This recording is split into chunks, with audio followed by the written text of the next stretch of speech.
jadi hari ini kita akan diskusi dengan dua pembicara yang keren-keren. Kita bakal diskusi tentang apa sih bedanya dunia perkuliahan sama dunia kerja tuh bedanya seperti apa, dan apa sih tips-tipsnya dari kakak-kakak ini buat kita yang masih kuliah. Oke, langsung aja. Di sini untuk pembicaranya ada dua. Yang pertama ada Kak Erdi dan yang kedua ada Kak Anita. Di sini langsung aja nih Kak Lisa. Nah, kita sebelum mulai kita baiknya kenalan dulu nih sama Kak Anita. Kita lihat dulu ya CV-nya Kak Anita.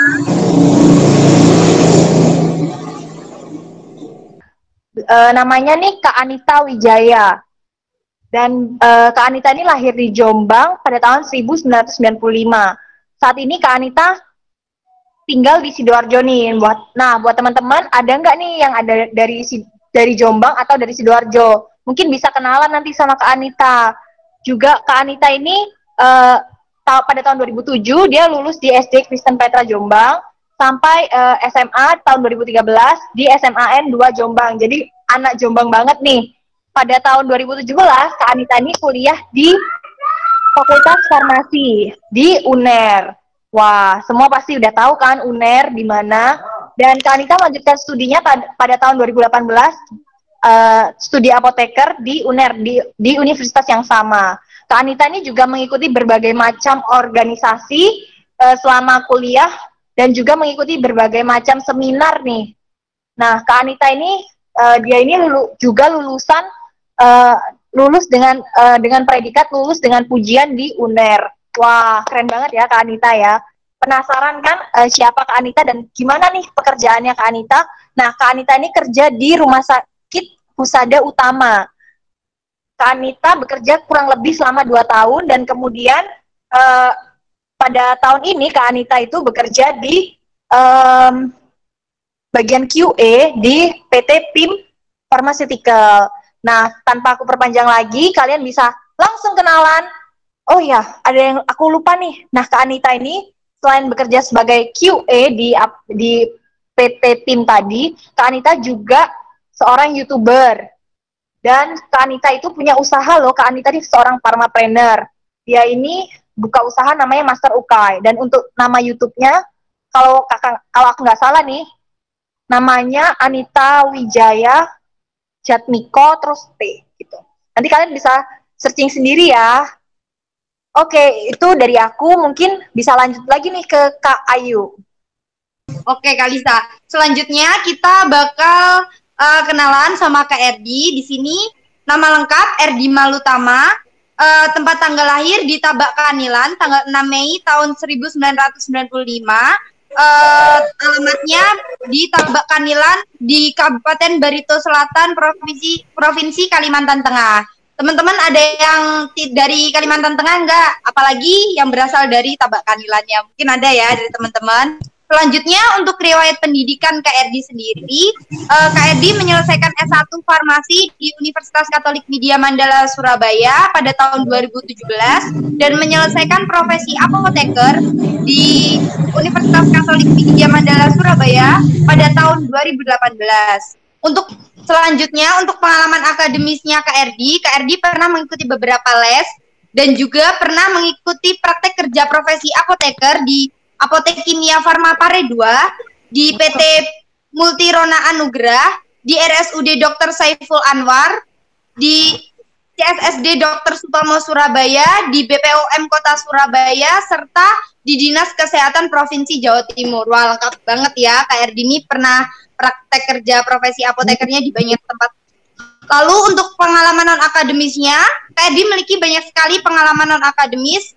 Salah satunya Kak Erdi pernah mengikuti kantate domino, BPM, dan mengikuti beberapa acara di BEM, acara fakultas, serta acara universitas di Universitas Katolik Widya Mandala Surabaya. Banyak sekali ya teman-teman yang diikuti oleh Kak Erdi. Acara seperti teman-teman ketahui, Kak Erdi ini sangat aktif dalam berorganisasi. Untuk capaian akademiknya, Kak Erdi menjadi wisudawan akademik aktif berprestasi Fakultas Farmasi semester genap tahun 2017. Wah, keren banget ya. Lalu untuk pengalaman kerjanya, Kak Erdi pernah menjadi apoteker di instalasi farmasi Rumah Sakit Permata Hati Palangkaraya tahun 2018 hingga 2019, menjadi apoteker praktek di Puskesmas Tabak Kamilan dari tahun 2019 hingga sekarang, serta menjadi apoteker penanggung jawab apotek di Apotek Citra Takam Tabak Kanilan tahun 2019 hingga sekarang. Jadi Kak Erdi dari tahun 2019 hingga sekarang bekerja di 2 tempat ya Kak ya? Oke, keren banget. Selanjutnya kita mau bahas tentang beberapa hal nih. Kita mau berdiskusi sama Kak Anita sama Kak Erdi. Gimana sih perbedaan atau apa sih bedanya di kampus sama di dunia kerja tuh apa? Karena kan kita kan sebenarnya kan di dunia kampus ini kan kita dunia kampus ya. Jadi kita kan di kampus ini kan kayak belajar lebih ke teori sama praktikum ya Kak. Kan kita kayak baru belajar. Seperti apa sih formasi itu pekerjaannya seperti apa? Terutama kan kita baru menempuh S1, belum menempuh profesi apoteker. Nah, kakak-kakaknya ini sudah menempuh profesi apoteker dan sudah terjun langsung ke dunia kerjanya. Jadi di sini kakak-kakak bisa sharing ke adik-adik yang ada di mentorship. Selanjutnya Kak Lisa, kita bakal punya pertanyaan buat pembicara kita hari ini. Kira-kira apa aja pertanyaannya? Oke, langsung aja Kak Lisa, pertanyaan nomor 1.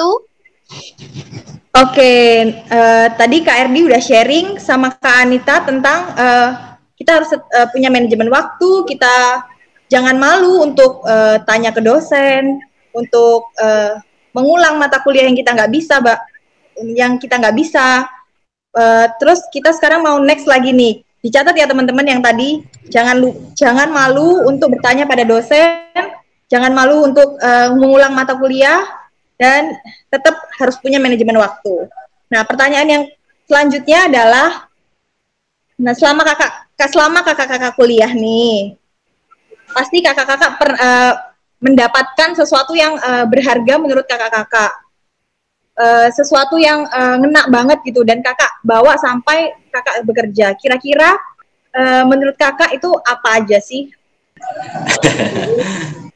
Kalau misalnya hal apa yang didapat di farmasi itu, yang pertama itu di farmasi pasti diajarin yang namanya disiplin ya kan. Kita kan banyak praktikum tuh.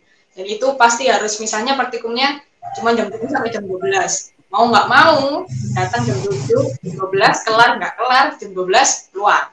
Jadi itu diajarin banget disiplin dan itu pasti sangat dibutuhkan di dunia kerja. Kita di dunia kerja pasti kalau misalnya kita punya nilai disiplin itu pasti dibentuk. Terus yang kedua sih yang dibentuk ketika kuliah di farmasi adalah yang saya rasakan itu jadi lebih teliti. Kalau farmasi itu kan dituntut untuk teliti ya kan. Kita diajarin ngitung dosis obat misalnya. Satuannya itu sampai mikro, sampai miligram. Nah itu kalau kita nggak teliti akan tercermin di nilai, tapi itu kebawa sampai teliti di hal yang lain, nggak cuma ngitung aja sih. Kalau misalnya ada kasus gitu, kita jadi lebih kritis, jadi lebih teliti. Ini mana sih kira-kira yang perlu ditekankan itu yang mana? Terus yang kedua yang saya rasa dapat di farmasi itu disiplin, manajemen waktu. Sama ini yang anak farmasi banget kayaknya tipikalnya. Kalau misalnya kita dikasih pertanyaan gitu, terus kita ingin menjawab, anak farmasi itu pasti harus mencari dasarnya, maksudnya sumbernya itu kita nyomot dari mana sih. Misalnya ditanyain kelarutan lah atau apa, kita itu pasti secara tidak sadar nalurinya itu harus pindah ke textbook atau cari sumber. Nah itu menurut saya habit yang bagus sih. Jadi kita itu ngomongnya itu ada dasarnya, nggak cuman asal karena kata opini orang atau yang lain. Jadi kita itu pasti harus punya dasar yang tadi itu. Saya kira sih di farmasi itu membentuk 3 habit itu sih menurut saya yang saya rasakan dari semester 1 sampai profesi. Mantul banget ya dari Kak Anita. Ada berbagai macam tips yang kita bisa dapat dari Kak Anita. Nah, kalau dari Kak Erdi gimana nih? Oke, terima kasih kembali ya waktunya. Nah, jadi kalau dari saya mungkin kurang lebih dengan Kak Anita ya. Nah, tentunya kita kan punya nilai PK ya di universitas. Nah, itu nilai peduli, komitmen, dan antusias. Itu salah satu yang memang yang saya bawa sampai sekarang. Karena sejak kita awal masuk kuliah, PPK dan sebagainya, hingga kita lulus kuliah, lulus apoteker, kita selalu ditanamkan nilai-nilai seperti itu. Jadi peduli terhadap sesama, peka terhadap sesama, terus juga komitmen dengan apa yang sudah kita ambil seperti itu. Nah, untuk di farmasi sendiri, saya banyak sekali nilai-nilai yang saya dapatkan seperti itu. Nah, salah satunya adalah nilai disiplin tadi. Nah, karena kenapa? Karena kita anak farmasi ini memang dituntut untuk disiplin, tepat waktu, kemudian juga tepat dalam sumber dan sebagainya. Jadi harus sesuai dengan literatur dan juga harus sesuai dengan jurnal-jurnal yang kita acu. Jadi kita nggak boleh harus menggunakan jurnal ini yang jurnal istilahnya kayak dari blogspot dan sebagainya, kita nggak boleh. Jadi kita harus menggunakan jurnal yang memang jurnal yang sudah dikeluarkan oleh institusi atau univ-univ tertentu seperti itu, supaya nanti jadi sumber-sumber yang terpercaya. Nah, kita dibentuk seperti itu. Kemudian kita juga dituntut untuk bisa teliti. Nah, sebagai anak farmasi, betul yang bilang Kanita tadi, kalau salah-salah dikit, nah ini berbahaya nih. Apalagi kalau misalnya kita kerja di rumah sakit ataupun kerja di pelayanan farmasi klinis, kalau misalnya salah dikit dosisnya, nah itu kan bisa menyebabkan hal-hal yang nggak diinginkan seperti itu. Contohnya aja misalnya obat-obatan yang memang indeks terapinya sempit, contohnya seperti digoxin kalau nggak salah. Nah itu kalau misalnya kita salah-salah dikit menggunakan buat orang yang memang memerlukan indikasi tersebut, nah ini akan berbahaya nih buat pasien tersebut seperti itu. Jadi kita memang harus tuntut untuk teliti dan juga jeli dalam menentukan dosis dan sebagainya. Makanya kan kita juga sudah dari awal dituntut untuk belajar seperti farmastika dasar dan juga sampai tingkat-tingkat yang lebih dalam lagi seperti itu dalam pemahaman tentang obat seperti itu. Kemudian waktu. Nah, waktu ini juga kita dituntut untuk bisa tepat waktu, kemudian kita juga tepat dalam melakukan hal-hal seperti yang dibilang Kak Anita tadi. Jadi kita misalnya praktikum jam 7 sampai jam 12 bisa nih. Nah, kita juga harus sesuai waktu tersebut. Selesai nggak selesai harus selesai seperti itu kan. Kalau nggak selesai ya itu resiko masing-masing seperti itu kan. Nah, makanya kita dituntut untuk supaya tepat waktu, kemudian juga tepat dalam mencari sesuatu yang memang harus kita cari, kemudian bagaimana cara kita mengaplikasikan di dalam perkuliahan juga dan juga di dunia kerja nanti. Karena itu nanti juga akan melatih kita supaya jadi orang yang disiplin. Karena kenapa? Karena kita sebagai orang farmasi nih, kadang-kadang kalau di rumah sakit ataupun di puskesmas, kita nih kok kayak apa ya? Kayak terlalu ini, katanya kayak terlalu teliti banget lah intinya kayak gitu kan, kayak terlalu kaku lah dan sebagainya kan. Ya kita memang harus seperti itu karena kan kita berhubungan dengan nyawa seseorang. Kita nggak boleh main-main dengan dosis obat lah, kita nggak boleh main dengan indeks terapi lah kayak gitu kan. Jadi kita harus memang harus jeli dalam melakukan sesuatu karena hal-hal kecil seperti itulah yang menjadi tanggung jawab kita sebagai farmasi, terutama nanti kalau teman-teman juga sudah kerja di rumah sakit ataupun kerja di puskesmas juga akan tahu sendirilah seperti apa. Nanti juga akan tahu waktu PKPA ya atau praktek profesi apoteker di rumah sakit. Nah, teman-teman juga akan merasakan hal yang sama nih. Gimana rasanya di semacam kayak rasanya di ini ya, kayak ditekan lah ya, bukan maksudnya untuk ditekan seperti apa, itu maksudnya memang buat melatih kita supaya kita lebih survive, kita lebih tahan dengan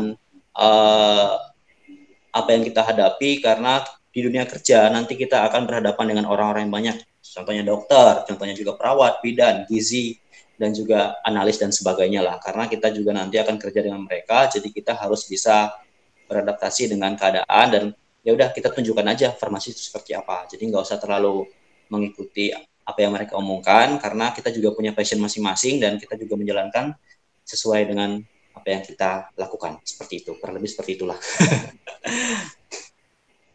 Pertanyaan selanjutnya nih Kak, apakah semua yang telah dipelajari di farmasi sangat penting dan dalam perkembangan karir yang saat ini dilakukan oleh kakak-kakak? Gimana nih Kak? Dari Kak Erdi dulu sekarang. Oke, ya dari aku dulu ya sekarang ya. Jadi apa yang sudah kita dapatkan di waktu kuliah, waktu profesi apoteker, benar itu sangat berarti atau sangat bermanfaat sekali di dunia kerja.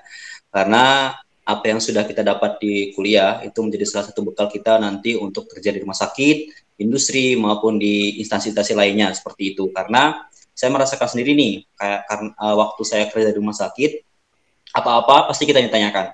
Karena kan kita kerja sama asisten apoteker, dan tentunya kita sebagai apoteker lah yang bertanggung jawab atas semua terapi yang diberikan kepada pasien. Nah, seperti itu. Jadi apa yang sudah kita pelajarin dari misalnya kayak farmakoterapi lah, farmakologi lah, farmakokinetik lah. Nah, itu sangat berguna sekali waktu kita di dunia kerja. Nah, dulu saya pernah konfirmasi nih tentang dosis kalau nggak salah, tentang cetirizine kalau nggak salah, obat untuk anak nih. Nah, saya pernah konfirmasi nih ke dokter, dok, ini benarkah dosisnya segini gitu kan? Karena sesuai yang saya tahu segini. Nah, akhirnya dokter bilang, oh iya memang sudah benar seperti itu kayak gitu kan. Jadi sudah sesuai kok kayak gitu dengan literatur. Nah, ya udah, akhirnya kita kan sementing kita sudah konfirmasi, ya kita udah kasih tahu ke dokternya, terserah dokternya ngikutin atau enggak, yang penting kita sampaikan seperti itu. Nah, dokternya oke, ya udah lanjutin aja seperti itu. Nah, itu salah satu contoh di dunia kerja karena literatur sangat penting. Nah, makanya kita waktu kuliah di S1 maupun di apoteker itu kan diajari nih nyari literatur. Nah, kita kan tanya ke dosen, tanya ke kelas lah dan sebagainya. Nah, itu salah satu modal yang sangat penting buat teman-teman nanti ketika di dunia kerja. Seperti itu. Kemudian selain itu juga karena kita nih nggak selalu berhubungan dengan kuliah ya, kita juga berhubungan dengan interaksi dengan teman-teman kita, dengan sosial kita dan sebagainya. Itu salah satu juga yang penting di tempat kerja. Nah, karena kalau kita anak farmasi ini kayak terkenal gimana ya, kaku ya, terlalu kaku lah gitu kan, belajar terus lah seperti itu dan sebagainya lah gitu kan. Jadi banyak macam omongan-omongan yang mungkin nggak sesuai lah dengan kita gitu kan. Mungkin itulah nanti yang salah satu yang kita tunjukkan ke teman-teman kita bahwa kita nggak seperti itu. Nah, kita juga bisa belajar dengan mereka, kita juga bisa berkumpul dengan mereka, kita juga bisa berinteraksi dengan mereka dan sebagainya. Kita nggak hanya belajar tentang obat, enggak seperti itu. Jadi kita belajar tentang bagaimana berinteraksi dengan masyarakat ataupun dengan teman-teman kita yang bekerja di rumah sakit, seperti itu. Kemudian yang terakhir, teman-teman yang nanti baru semester awal-awal ini juga harus belajar banyak tentang perkuliahannya gitu kan. Jadi waktu di dalam kelas ataupun di dalam praktikum itu harus benar-benar memperhatikan apa yang disampaikan oleh dosen, seperti itu. Kalau misalnya teman-teman pasti punya nih cara masing-masing untuk belajar. Ada yang cara mengingatnya sangat cepat, seperti ada juga yang secara visual, melihat secara cuma melihat sudah bisa langsung belajar nih. Ada yang caranya nulis langsung kayak gitu kan, baru ingat. Nah, itu teman-teman lah sendiri yang harus tahu metode belajarnya masing-masing, seperti itu. Karena kenapa? Apa yang disampaikan oleh dosen saat kuliah, saat praktikum, itu sangat berguna di dunia kerja. Memang nggak 100% keluar, tapi setidaknya teman-teman tahu dasar bagaimana caranya seperti ini dan seperti ini dan seperti ini. Karena kita sebagai apoteker di dunia kerja yang akan menjadi pimpinan, karena yang kita ajari ataupun yang kita rekan kerja kita nih, contohnya seperti AA, itu nanti akan selalu tanya ke kita. Ataupun semua tenaga kesehatan, dokter, perawat, bidan, dan sebagainya, itu akan tanya ke kita semua. Makanya kita harus tahu tentang dunia farmasi itu seperti apa. Makanya harus belajar nih dari awal, dari di kuliah dan juga di praktikum. Jangan sampai terlewat dan tetap semangat aja. Oke, itu aja sih. Udah dengar dari versinya Kak Erdi nih, udah banyak banget yang kita bisa tahu tentang semua hal yang kita bisa pelajari untuk perkembangan karir kita ke depannya. Nah, menurut Kak Anita nih ya, gimana? Apakah seorang apoteker tuh harus berhenti belajar waktu dia udah kuliah aja, atau kita tetap terus belajar sampai nanti kita jadi apoteker, atau udah belajarnya selesai setelah kita sekolah apoteker? Oke, jadi kalau belajar sih harus sampai nanti ya, maksudnya bukan cuma berakhir ketika aku udah disumpah, aku berhenti belajar. Nah, enggak sampai di situ, tapi ilmu itu kan tetap berkembang ya kan. Jadi kita kalau misalnya nggak update, ya kita ketinggalan. Contohnya buktinya sekarang aja, tahu-tahu ada COVID-19. Nah, yaitu virus baru. Nah, kalau kita nggak update, ya kita pasti ketinggalan. Dan orang kalau ketinggalan, pasti nggak jadi pilihan nomor satu lagi, dia pasti jadi pilihan kesekian. Jadi, harus tetap belajar sih. Kan, soalnya farmasi dulu juga ada, teman-teman pasti juga tahu kan, pasti diajarin yang 9 star farmasi itu ada 9, salah satunya kan ada long life learner. Terus belajar, nggak ada sampai 1 tahun. Nah, bener nih kata Kak Anita, di farmasi itu ternyata ada 9 star farmasi. Kita harus belajar, terus belajar mengikuti perkembangan ilmu pengetahuan. Nah, menurut Kak Anita, apa semua mata kuliah yang yang dipelajari Kak Anita waktu kuliah itu berguna nggak untuk perkembangan karirnya Kak Anita? Oh iya, jadi sangat berguna sekali sih. Jadi semua mata kuliah yang secara tidak sadar, semua mata kuliah yang kita pelajari itu saling nyambung satu sama lain. Jadi kayak connect gitu. Nah, belajarnya kita itu ketika nanti udah di dunia kerja itu lebih kayak apa ya, lebih komprehensif. Jadi nyambungin antara mata kuliah satu-satu yang dulu kita pelajari. Jadi misal kalau kayak misalnya saya dulu minatnya di klinis. Nah, saya juga nggak hanya belajar klinis aja, tapi juga belajar yang industri. Karena suatu saat itu bisa saja kemampuan industrinya itu diperlukan. Otomatis kebalikannya juga sama kayak yang industri. Kalau misalnya minatnya di industri, terus jangan ada mindset, oke, aku di industri, aku cuma belajar industri doang, aku nggak mau tahu klinis. Nah, nggak boleh kayak gitu. Jadi kadang-kadang ketika kita di industri, kita pun wajib kayak dibutuhin untuk flashback, nginget lagi materi-materi klinis kita. Jadi jangan cuman terpaku di satu bidang aja, tapi kita itu harus di semuanya. Dan itu otomatis semua yang kita pelajari di farmasi dulu itu pasti sangat berguna. Jadi kalau misalnya yang sekarang nih teman-teman semester 2 udah kira-kira ngincer minat kemana ya, klinis atau industri. Misalnya minat di klinis, terus kalau ada mata kuliah industri, teman-teman juga tetap harus perhatiin, kalau bisa serap ilmu sebanyak-banyaknya. Jangan, oke lah aku klinis, industrinya nggak diperhatiin, kayak gitu. Gitu sih. Oke, jadi seperti yang dibilang Kak Anita ya, tadi kita harus menyerap ilmu sebanyak mungkin, jangan yang memang niatnya dari awal pengen klinis, cuma serius kayak di mata kuliah yang klinis, tapi nggak fokus ke yang industri. Jadi semuanya memang diperlukan ya, baik kita kerja di klinis maupun di industri, semuanya tuh saling berkaitan, seperti yang dibilang Kak Anita. Oke, Kak Lisa, lanjut Kak. Nah, jadi tadi kita udah didengerin penjelasan dari Kak Erdi dan Kak Anita. Sekarang pertanyaan selanjutnya adalah gimana caranya Kak Erdi dan Kak Anita dalam menyemangati diri Kak Erdi dan Kak Anita, terutama dalam hal perbedaan jenjang antara waktu kuliah dan waktu bekerja. Silahkan untuk siapa dulu ya? Kak Erdi dulu deh. Ya, yang pertama yang jadi semangat atau motivasi saya adalah orang tua. Itu yang pertama ya. Jadi orang tua salah satu semangat saya untuk dapat menyelesaikan pendidikan S1, apoteker, dan akhirnya nanti ke dunia kerja, seperti itu.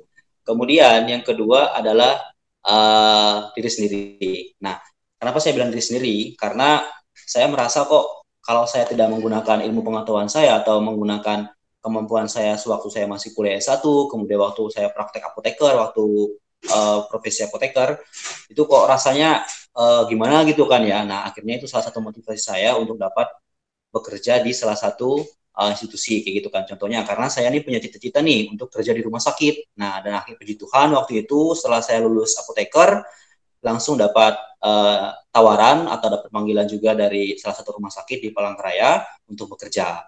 Nah, dan pada saat itulah saya semakin semangat karena kenapa? Karena apa yang sudah saya impikan, karena apa yang sudah saya cita-citakan yaitu kerja di rumah sakit akhirnya tercapai seperti itu. Dan kemudian pada saat kerja juga tentunya kita kan ini ya karena masih fresh graduate ya kayak gitu ya. Jadi masih awal-awal kayak gitu kan, masih belum tahu apa-apa karena hanya tahunya kan teori dan belum tahu banyak juga tentang praktek karena kita pada saat profesi apoteker itu nggak banyak prakteknya seperti itu, terbatas lah intinya seperti itu kan. Nah saat itulah gimana caranya kita bisa beradaptasi dengan lingkungan, dengan teman-teman kerja dan juga rekan-rekan tenaga kesehatan yang lainnya. Nah di saat itu juga saya kok merasa termotivasi nih, masa saya cuma sampai seperti itu kayak gitu kan, masa saya sampai seperti ini aja. Nah itulah baru muncul keinginan untuk belajar. Akhirnya kan dengan teriringnya waktu, dengan istilahnya itu kan semakin lamanya kita juga bekerja, kita juga akan banyak semakin tahu seperti itu. Nah, jadi nanti pada saat teman-teman kuliah, tentunya juga punya motivasi masing-masing nih untuk menyelesaikan kuliahnya, menyelesaikan S1 dan juga menyelesaikan pendidikan profesi apoteker. Nah, ketika nanti teman-teman sudah bekerja, nah teman-teman jangan sampai semangat pada saat kuliah S1 dan semangat pada saat profesi apoteker itu sampai surut. Nah, justru semakin semangat lagi untuk meniti karir lah, seperti itu intinya. Karena tujuan kita kuliah, tujuan kita untuk menyelesaikan profesi apoteker adalah bekerja kan. Nah, seperti itu. Gimana caranya kita bisa menyesuaikan dengan lingkungan kita. Nah, karena lingkungan kita itu nanti berbeda sekali dengan lingkungan pada saat kuliah.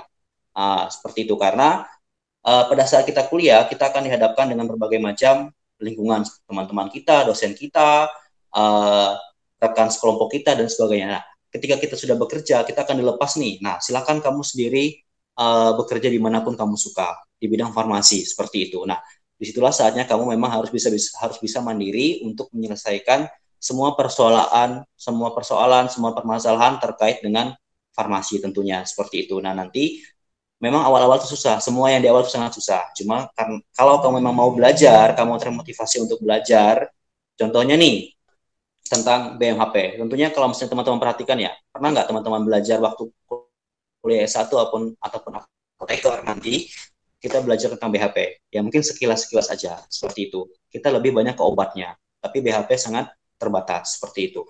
Nah, nanti ketika teman-teman sudah bekerja di rumah sakit ataupun puskesmas ataupun klinik dan sebagainya yang berhubungan dengan farmasi klinis, tentunya teman-teman juga akan berhadapan seperti itu. Apa sih aboket misalnya? Nah, aboket itu apa sih kayak gitu kan? Nah, tentunya kan kita kan pengen nyari tahu nih, aboket itu apa sih kayak gitu kan? Ukurannya apa-apa aja nih? Kateter nih apa-apa aja nih? Squid apa-apa aja nih ukuran-ukurannya. Nah, yang belum tentu kita dapat pada saat waktu kuliah. Teman-teman rasakan sendiri aja nanti. Nah, nanti karena teman-teman penasaran, nah teman-teman kan termotivasi nih untuk belajar. Teman-teman catatlah, teman-teman fotolah, teman-teman cari di Google lah, dan sebagainya. Nah, karena teman-teman berhadapan dengan itu terus setiap hari, nah akhirnya teman-teman juga akan semakin tahulah tentang, oh ternyata seperti ini. Karena benar yang disampaikan oleh dosen dulu, kita nggak cuma belajar di tempat kuliah, tapi kita juga akan belajar di tempat kerja. Kita nggak akan modal yang kita pelajari pada saat kuliah ini itu sangat kurang, betul. Teman-teman akan rasakan nanti sangat kurang, dan teman-teman juga akan belajar nanti pada saat di dunia kerja. Nah, karena seperti yang dibilang sama Kak Anita tadi, ini akan lebih komprehensif, jadi lebih kompleks permasalahannya, lebih kompleks apa yang akan kita hadapi, sehingga kita dituntut untuk belajar terus, sehingga tentunya nanti apa yang dibilang sama orang apoteker yang profesional itu nanti akan teman-teman dapatkan di dunia kerja ketika teman-teman dapat menyelesaikan berbagai macam permasalahan, berbagai macam hal-hal yang terkait dengan pelayanan di farmasi klinis maupun nanti di industri farmasi contohnya. Ya, kurang lebih seperti itu ya. Oke, Kak Erdi. Banyak sekali ya yang pastinya yang perlu kita pelajari, dan juga hal-hal yang perlu kita gunakan, banyak hal yang sebenarnya dapat timbul dari dalam diri kita untuk menyemangati diri kita sendiri untuk masa depan kita yang lebih cerah tentunya. Nah, selanjutnya nih untuk Kak Anita. Bagaimana nih Kak Anita?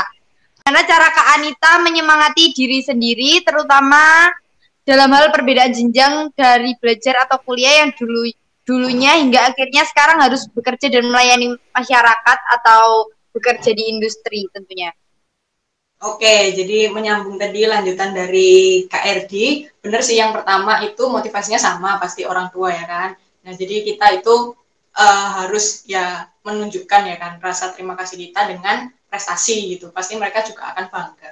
Nah, yang kedua sih cara menyemangatinya pasti dari diri sendiri, dan ini merupakan yang paling penting.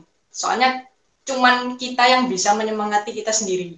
Harus ada keinginan dari dalam diri kita. Nah, selain dari orang tua, terus dari diri sendiri, yang ketiga menurut saya yang agak penting itu, kita harus cari lingkungan, di mana lingkungan kita itu support kita untuk maju.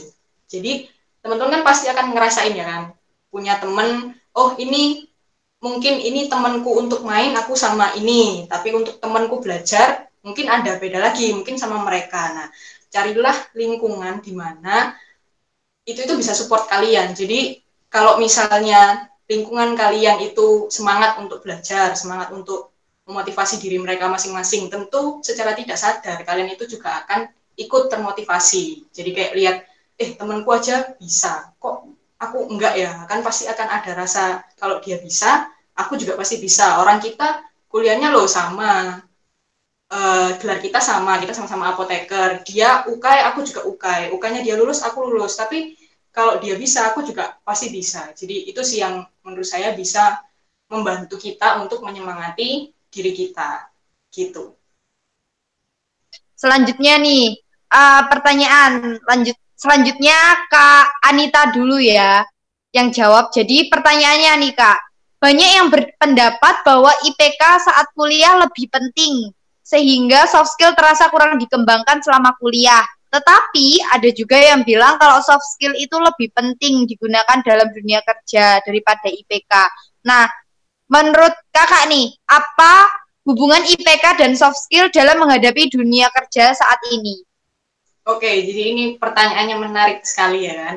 Dan banyak dulu saya juga bertanya-tanya sih sebenarnya hubungannya IPK sama soft skill itu apa. Jadi setelah mengalami lulus dari profesi terus masuk ke dunia kerja, IPK dan soft skill itu menurut saya sama-sama penting. Jadi enggak cuman modal IPK doang tapi enggak ada soft skill, tapi juga enggak cuman soft skill doang tapi IPK-nya jelek kayak gitu. Karena apa? Karena IPK itu ibaratnya kalau kita bertamu ke orang, IPK itu yang ngetuk pintu awal kita buat kita itu dilirik sama perusahaan yang akan kita tuju. Jadi coba teman-teman lihat deh persyaratan. Kalau misalnya teman-teman niatnya untuk kerja di perusahaan ya beda lagi kalau misalnya teman-teman mau jadi entrepreneur. Kalau mau jadi entrepreneur punya usaha sendiri, otomatis IPK kan pasti enggak terlalu prioritas ya kan, entah nomor keberapa, tapi soft skill dan jiwa entrepreneurnya mungkin yang menjadi prioritas utama. Tapi kalau untuk teman-teman yang ingin cari kerja di perusahaan, itu IPK, itu tadi, dia itu kayak, ibaratnya kalau kita bertamu ke orang, dia itu yang ngetok pintu. Jadi kita itu dilirik dari IPK dulu.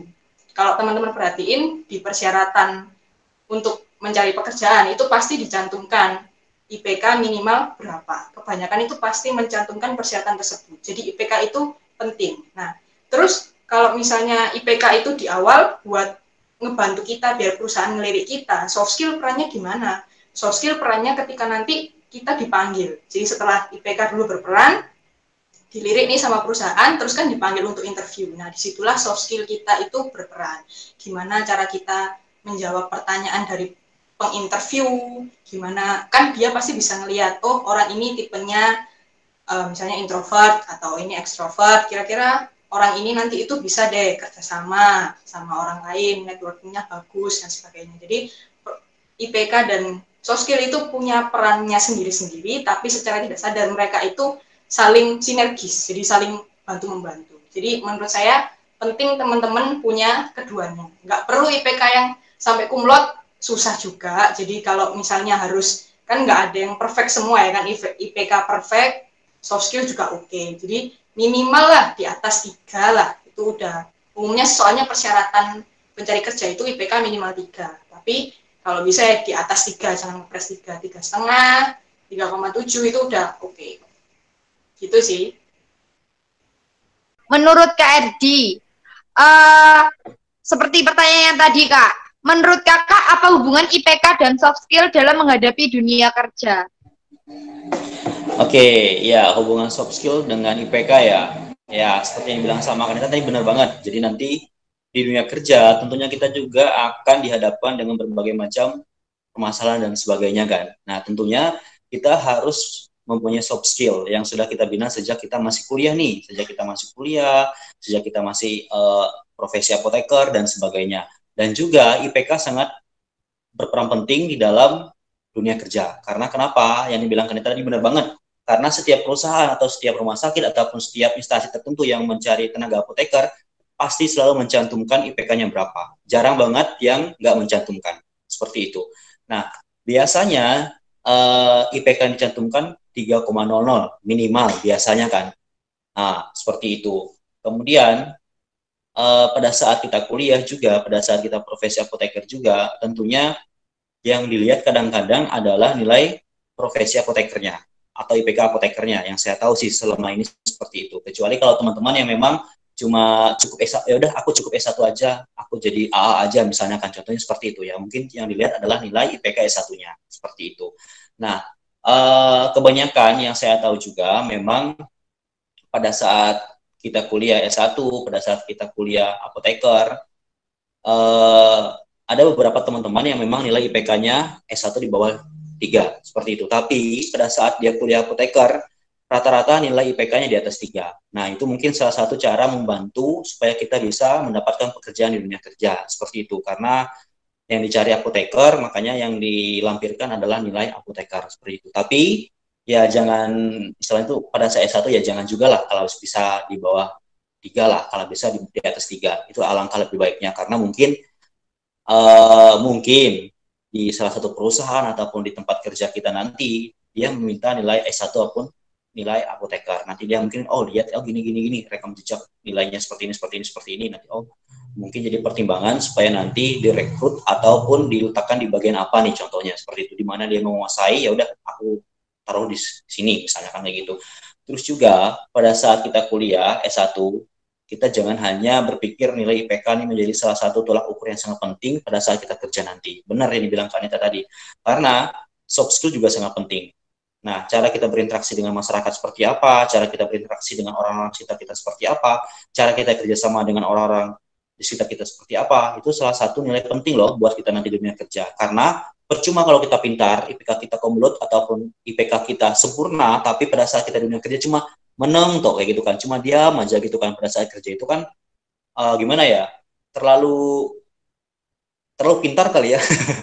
Ya intinya harus imbang lah, harus imbang antara soft skill dan IPK. IPK-nya ya di atas 3 lah kalau kayak gitu, kalau bisa lah kayak gitu kan. Juga soft skill juga harus minimal bisa berbicara di depan umum, karena kita dituntut pada saat kerja itu berbicara, berinteraksi, kerjasama dan sebagainya. Kalau kita berbicara aja susah, apalagi kita nanti kerjasama dengan orang lain kan, kayak gitu. Nah, sebisa mungkin buat teman-teman yang mungkin yang agak pemalu gitu kan, agak pemalu di awal-awal, nah cobalah pelan-pelan gitu kan, pelan-pelan berbicara di depan umum ataupun berbicara saat, nah contoh kecil ya, biasa kan kita waktu kuliah S1 kan ada kerja kelompok nih, nanti akan presentasi di depan. Nah, sebisa mungkin pada saat teman-teman presentasi itu nanti, ya ayo ikut ngomong seperti itu, ikut menyampaikan apa yang teman-teman diskusikan, supaya nanti itu bukan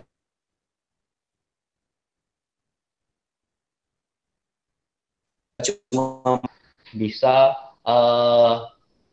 lebih gimana ya, lebih berani lah di depan umum untuk berbicara, supaya nanti teman-teman terbiasa. Memang awalnya akan terpaksa, nah lama-lama akan jadi terbiasa kalau teman-teman memaksakan hal yang baik seperti itu. Ya, jadi intinya soft skill dan IPK sangat penting, kalau bisa dua-duanya diimbangkan. Soft skill oke, IPK juga oke. Nah, sip dah kayak gitu. Oke, jadi harus seimbang ya teman-teman. Jangan mengutamakan IPK tapi soft skill-nya 0. Jadi kalian tidak bisa mengembangkan diri, baik seperti yang dibilang Kak Erdi tadi, belajar berbicara, belajar berkomunikasi dengan orang-orang gitu untuk membentuk suatu koneksi. Contohnya seperti itu. Nah, selanjutnya kita mau tanya nih ke kakak-kakak. Apa hal yang penting bagi kita menentukan pilihan bidang minat kita di farmasi sains teknologi atau FST atau di farmasi klinis?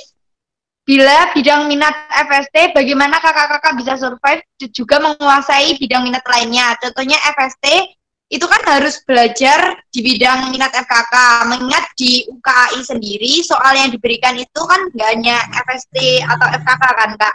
Jadi kan kayak di UKAI dan di OSC itu kan semuanya kan kayak ya campur antara dari FKK maupun dari FST. Nah, menurut kakak-kakak gimana? Dimulai dari Kak Anita dulu aja, oke? Oke, ya jadi kalau misalnya untuk memilih minat nanti untuk kerja gimana, itu menurut saya yang paling penting adalah dari passionnya kita dulu. Jadi nggak bakal dibohongin sih, maksudnya kalau misalnya kita ngepaksain, misalnya passionnya kita di industri, tapi kita ya wis lah aku masuk klinis karena misal teman-temanku di klinis semua atau aku disuruh orang tua di klinis. Nah, itu nanti kita ngejalaninnya itu bakal nggak enak. Jadi menurut saya kalau misalnya untuk nanti next mau kerja di mana, itu ikut passion aja. Jadi minatnya di mana. Karena kalau misalnya sejalan itu akan membantu kita untuk kita itu bisa lebih maju. Jadi kita lebih bisa ada keinginan untuk belajar, ada keinginan untuk keep up sama teman-teman yang lain, bisa update info, kayak gitu. Jadi kalau untuk mencari kerja, kalau menurut saya passion yang nomor satu. Tapi kalau tadi yang terkait sama UKAI, memang betul, UKAI itu isinya ya industri, ya klinis. Terus kalau misalnya aku minatnya industri misalnya, klinisku gimana? Ya belajar. Jadi UKAI kan ibaratnya kayak UNAS ya kan waktu kita SMA. Kita dulu SMA-nya misalnya, kan pasti semua IPA semua kan, soalnya farmasi. Tapi misalnya saya dulu IPA, saya nggak suka banget bahasa Indonesia misalnya. Tapi di UNAS itu ada bahasa Indonesia. Dan ya gimana lagi, mau nggak mau saya harus belajar. Terus gimana dong caranya, aku kan nggak suka. Ya tetap belajar, tapi diakalin. Misal nih, kalau misalnya UKAI, teman-teman kan pasti sering ngerjain soal ya kan, ada soal-soal, terus ikut tryout. Nah, dari sana kan teman-teman kayak bisa dapat gambaran, oh kira-kira, misal background dulu ya, saya misalnya minatnya klinis, oke, digambarin dulu saya minatnya klinis, terus saya nggak suka banget industri, tapi UKAI ada industri. Nah, ketika saya ikut tryout, saya bakal ngeliat, oh industrinya itu kira-kira yang ditanyain itu ini. Selain itu, di UKAI kan juga ada kisi-kisi ya kan, jadi nggak kayak abstrak banget industri mau ngeluarin yang apa gitu, tapi mereka udah punya kisi-kisi. Nah, kita bisa belajar dari kisi-kisi itu. Jadi belajarnya kira-kira ya di situ-situ aja. Terus kalau teman-teman lihat di UKAI itu kan soalnya nggak bakal yang dalam banget. Jadi pasti maksudnya yang masih bisa semua orang pahami lah, yang general yang ditanya itu, nggak bakal yang detail-detail banget. Nah, terus tips yang berikutnya, misalnya saya suka klinis, nggak suka industri, tapi UKAI ada industri. Latihan tadi itu sama banyak-banyak ngerjain soal kalau menurut saya. Jadi kalau semakin banyak ngerjain soal itu pasti kelihatan kok tipe kira-kira soal industrinya itu kayak gini. Jadi nggak perlu suka untuk industri untuk kita lulus di UKAI, tapi kita cukup tahu aja kira-kira. Jadi kita kayak mensiasati gitu loh. Aku nggak suka industri tapi aku harus lulus. Jadi disiasati dengan yaitu aku belajar industri tapi yang kira-kira keluar UKAI. Yang enggak, misalnya aku nggak suka, ya usah, aku nggak usah belajar. Itu kalau dari saya pribadi ya. Kalau teman-teman misalnya ingin belajar semuanya, ya lebih bagus lagi, karena teman-teman pasti akan lebih, pemahamannya itu pasti lebih komprehensif. Itu.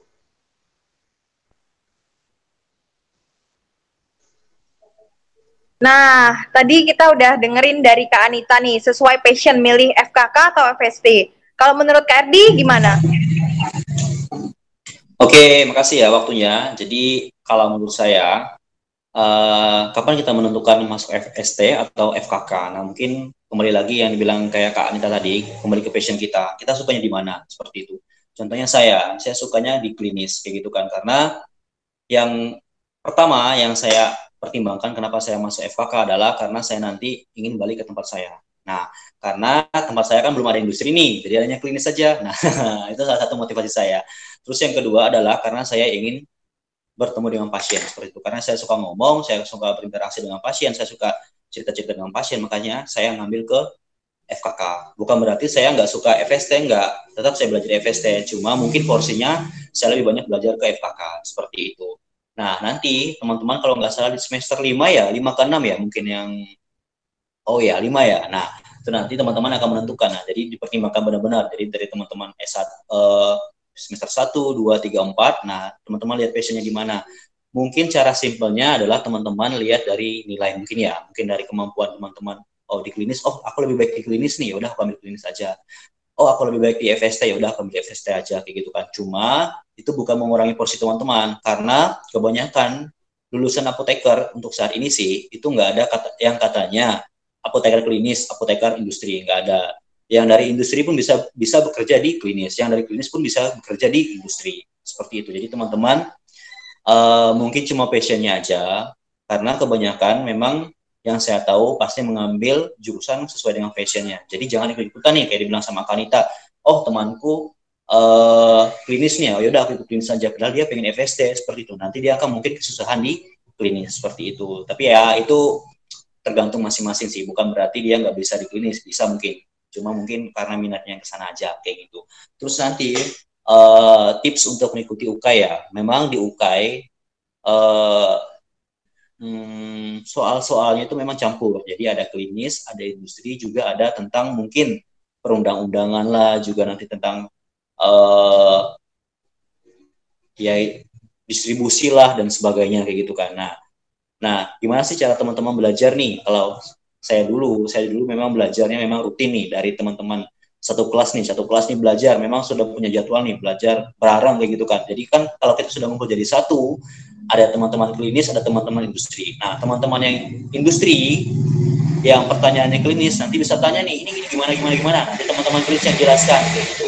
Nah, juga nanti seandainya nanti ada pertanyaan tentang industri, nah teman-teman klinis kan, oh gimana sih kayak gini. Nah, nanti teman-teman industri yang akan menjelaskan. Jadi nanti saling kolaborasi atau saling belajar sama-sama kayak gitu. Nah, kalau seandainya nanti memang di luar itu kurang, atau pada saat kita belajar bareng itu kurang, nanti teman-teman bisa belajar di luar nih, ajak aja teman-teman yang industrinya belajar bareng kayak gitu kan. Nah, kayak gitu. Jadi salah satu caranya seperti itu. Kemudian juga teman-teman juga harus pintar-pintar cari akal nih, kayak bilang Kak Anita tadi, karena apa yang dikeluarkan di soal tryout ataupun apa yang di soal latihan-latihan itu pasti kurang lebih sama dengan yang di UKAI.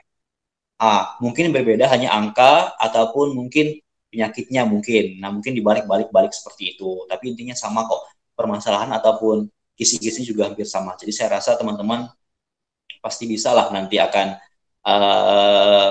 menyelesaikan UKAI. Nah, saya aja bisa, kan itu juga bisa, teman-teman juga pasti bisa. Yang penting usaha, niat, ingin belajar supaya bisa menyelesaikan studinya. Karena waktu kita ujian cuma 200 menit, waktu kita kuliah 5 tahun. Masa teman-teman mau mempertaruhkan 5 tahun untuk 200 menit? Seperti itu. Jadi teman-teman harus belajar, harus berani bertanya, jangan malu lah seperti itu. Karena kalau teman-teman malu, nanti akan rugi ke teman-teman sendiri. Ya, kurang lebih seperti itu aja. Oke, nah kalau dari kita bisa simpulkan nih, kita bisa belajar yang kalau misalnya kita mau pilih FST atau FKK, kita bisa lihat dari passion kita. Itu tuh FKK dan FST itu bisa dipelajari. Kita tuh nggak harus jago keduanya, tapi kita harus bisa karena kita farmasi. Nah, terus habis itu kita dapat tips nih dari KRD. Gimana caranya milih FKK atau FST? Caranya kita bisa ngelihat dari nilai kita. Lihat dari nilai mata kuliah farmakologi atau farmakoterapi atau solid ataupun yang lainnya. Terus kita juga dapat tips nih, tips UKAI, kita tuh bisa bertukar pikiran antara anak FST sama anak FKK. Jadi semuanya ngebaur jadi satu. Nah, ini ada bocoran nih. Kak Anita nih ternyata punya bimbelnya tentang belajar UKAI. Bener nggak Kak Anita? Bener, boleh promosi nih berarti. Ya, kita Kak Anita boleh sharing nih gimana tips-tipsnya, atau ada tips UKAI atau mau promosi sedikit-sedikit ya boleh lah. Oke. Jadi kalau buat UKAI sih, kayak teman-teman bayangin aja kayak teman-teman dulu SMA ikut UNAS. Nah, jadi tipsnya banyak latihan soal, terus baca kisi-kisi, terus sebisa mungkin kalau misalnya ada tryout dari IAI ya kalau nggak salah. Nah, itu walaupun harganya agak mahal dikit, diusahakan ikut, karena biasanya sih yang di tryout itu yang mirip-mirip nanti pas di UKAI. Jadi nggak sama plek, benar kata KRD, misalnya dibolak-balik, penyakitnya lah yang diganti, angkanya diputar, kayak gitu. Jadi itu, terus ikut bimbel. Kalau dulu kan teman-teman SMA kayak mau UNAS pada bingung ikut Primagama lah atau apa. Nah, di UK itu ada bimbelnya juga. Terus ini sedikit promosi juga. Jadi kalau teman-teman mau cari bimbel atau buku latihan soal buat membantu teman-teman belajar UKAI, tapi masih lama kan, karena ini kebanyakan mungkin yang nonton masih semester 2, tapi nggak apa dipromoin dari sekarang ya. Cek aja di Instagramnya @masterUKAI. Nah, boleh dicek di sana. Oke. Oke, nah jadi teman-teman selain kita bisa sharing antara anak FKK dan FST, kita juga bisa ikut bimbel. Jadi ada banyak 1001 cara buat kita bisa lulus UKAI. Jadi jangan takut ya teman-teman untuk ikut UKAI nanti. Nah, tadi udah di sharing panjang lebar nih dengan Kak Anita dan Kak Erdi. Nah, sebelumnya sebelum lanjut, aku mau tanya dulu nih ke Kak Anita dan Kak Erdi. Dulu cita-cita Kak Anita dan Kak Erdi apa sih sebelum masuk di Fakultas Farmasi?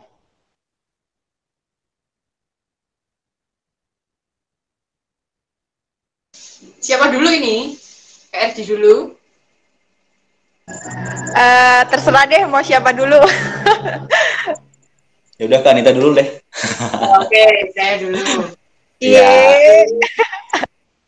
Jadi dulu cita-citanya tidak terbayang sama sekali untuk menjadi apoteker. Dulu pengennya jadi dokter, kayak lagu anak-anak. Tapi nggak jadi masuk dokter, jadinya masuk apoteker. Kayak gitu. Tapi kalau sekarang ceritanya pengen jadi entrepreneur. Jadi punya usaha sendiri, biar nggak usah ikut orang. Kayak gitu.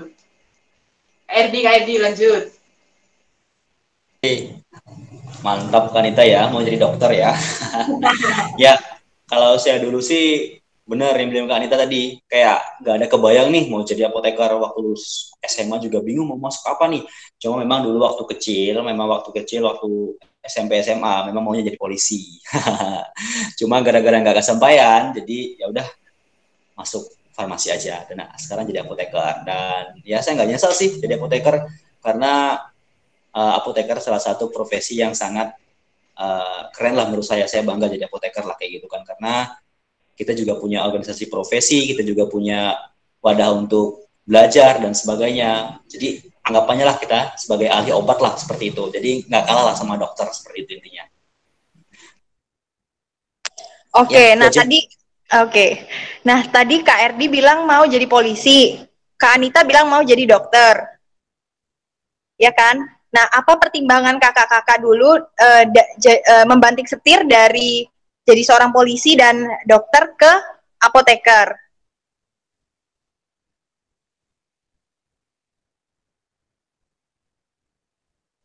Boleh Kak Anita dulu deh, ladies first. Apa ya? Kalau dulu sih masuknya itu disaranin, jadi karena awalnya pengen jadi dokter, tapi kalau kuliah dokter kan teman-teman tahu lama ya kan, 4 tahun itu baru sarjana kedokteran, terus habis itu belum ambil pengabdian bla bla bla, itu masih baru jadi dokter umum, terus habis itu masih ambil spesialis dan sebagainya, jadi lama. Akhirnya belok lah, terus disaranin yang memper sama dokter kan waktu itu apoteker ya kan.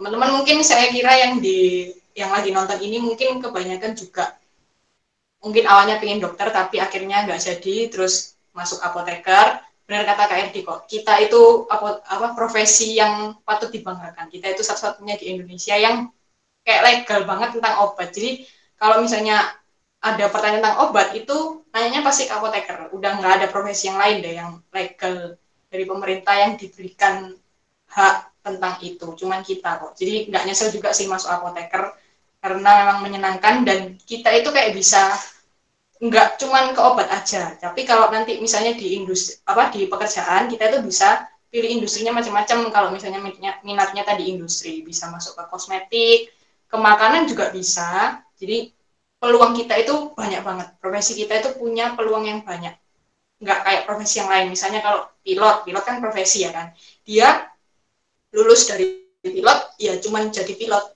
atau mungkin ya yang lain lah, tapi profesinya dia kan memang udah khusus untuk pilot. Nah, kita apoteker itu masih bisa tengok kanan tengok kiri, jadi pilihan kita itu masih banyak, jadi enak kok masuk apoteker.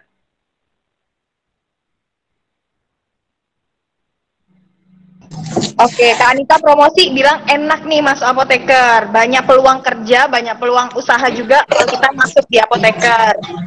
Kalau menurut Kak Erdi gimana sih Kak Erdi? Ya, simple sih. Karena dulu waktu kakak ikut tes polisi ya, jadi tes polisi itu ya karena kurang tinggi aja sih, cuma kurang berapa ya, 0,3 cm ya kayak gitu kan. Nah akhirnya nggak jadi polisi deh waktu itu, dan sudahlah kayak gitu kan.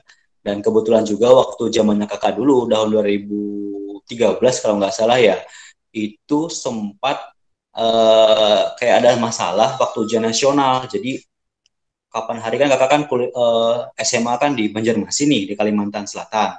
Nah, asal kakak itu kan dari Kalimantan Tengah nih. Jadi waktu di Kalimantan Selatan, waktu ujiannya itu mundur. Nah, sedangkan waktu di Kalimantan Tengah lebih cepat. Dan akhirnya kan, walaupun kakak lulus tes polisi nih di Kalimantan Tengah, sedangkan kakak kan juga belum ikut ujian nih di Kalimantan Selatan. Dan akhirnya nabrak. Nah, waktu itu ya kakak bersyukur sih, saya kakak nggak ikut itu. Akhirnya kan nggak lulus, intinya kayak gitulah. Kayak gara-gara tabrakan antara ujian nasional dengan tesnya kayak gitu. Jadi ya mungkin itu ada rencana dari Tuhan lah kayak gitu.